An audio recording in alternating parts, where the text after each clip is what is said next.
وضو اور نماز کی فضیلت کیا ہے؟ عقبہ ابن عامر رضی اللہ تعالیٰ عنہ کہتے ہیں لا اقول اليوم علی رسول اللہ صلی اللہ علیہ وسلم ما لم یقل، آج میں اللہ کے رسول صلی اللہ علیہ وسلم کے بارے میں وہ بات کہوں گا، یعنی میں ایسی کوئی بات نہیں کہوں گا جو آپ نے نہ کہی ہو، جو بھی بولوں گا آپ نے جو بولا وہی بولوں گا۔ سمعت رسول اللہ صلی اللہ علیہ وسلم یقول، میں نے اللہ کے رسول صلی اللہ علیہ وسلم کو یہ فرماتے سنا، من کذب علی متعمدا فلیتبوأ بیتا من جہنم، جو مجھ پر جانتے بوجھتے جھوٹ گھڑے وہ اپنا ٹھکانہ جہنم میں بنا لے، وہ اپنا گھر جہنم میں بنا لے۔ کبھی نبی صلی اللہ علیہ وسلم پر جھوٹ بولنا، اپنے دل سے کچھ بھی بات بنا کے بول دینا نبی صلی اللہ علیہ وسلم پر صحیح نہیں ہے، تو احتیاط کرنا چاہیے حدیث کے بیان کرنے میں۔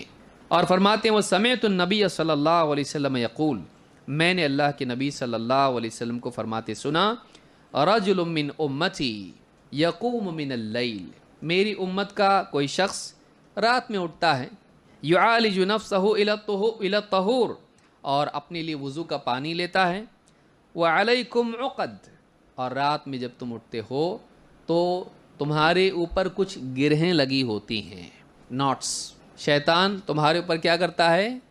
گرہیں لگاتا ہے۔ فَإِذَا وَضَّأَ يَدَيْهِ انْحَلَّتْ عُقْدَةٌ، جب وہ اپنے دونوں ہاتھ دھوتا ہے اس کی ایک گرہ کھل جاتی ہے۔ فَإِذَا وَضَّأَ وَجْهَهُ انْحَلَّتْ عُقْدَةٌ، جب وہ اپنا چہرہ دھوتا ہے دوسری گرہ بھی کھل جاتی ہے۔ وَإِذَا مَسَحَ رَأْسَهُ انْحَلَّتْ عُقْدَةٌ، جب وہ سر کا مسح کرتا ہے تو ایک گرہ پھر کھل جاتی ہے۔ وَإِذَا وَضَّأَ رِجْلَيْهِ انْحَلَّتْ عُقْدَةٌ، جب وہ اپنے دونوں قدم دھوتا ہے، پاؤں دھوتا ہے تو اس کی وہ گرہ بھی کھل جاتی ہے، ایک گرہ اور کھل جاتی ہے۔ فَيَقُولُ اللَّهُ جَلَّ وَعَلَا لِلَّذِي وَرَاءَ الْحِجَابِ، اور اللہ جل وعلا ان لوگوں سے جو حجاب کے پار ہیں، کون ہیں وہ؟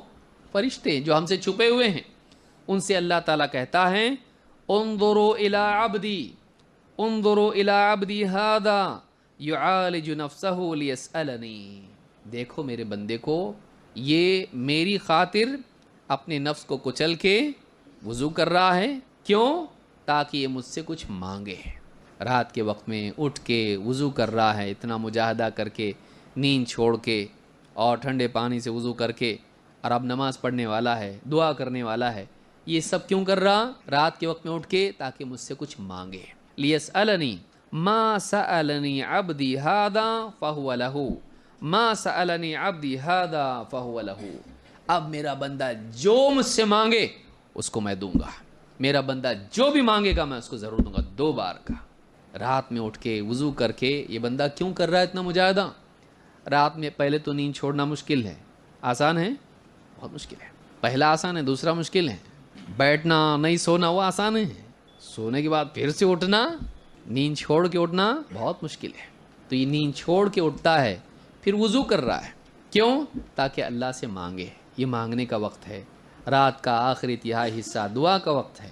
اب یہ بندہ اٹھ کے اللہ سے دعا کر رہا ہے، اللہ کہتا ہے یہ میرا بندہ میری خاطر کر رہا ہے نا، اب یہ جو مانگے گا میں دوں گا اس کو۔ بتائیے کسی درگاہ پہ جانے کی ضرورت ہے؟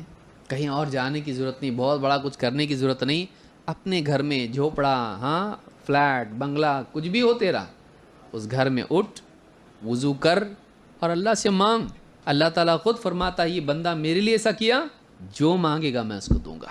اس سے معلوم ہوتا ہے کہ رات کے وقت میں نیند چھوڑ کے اٹھ کے وضو کر کے نماز پڑھ کے آدمی جو اللہ سے مانگے اللہ تعالیٰ اس کو دیتا ہے۔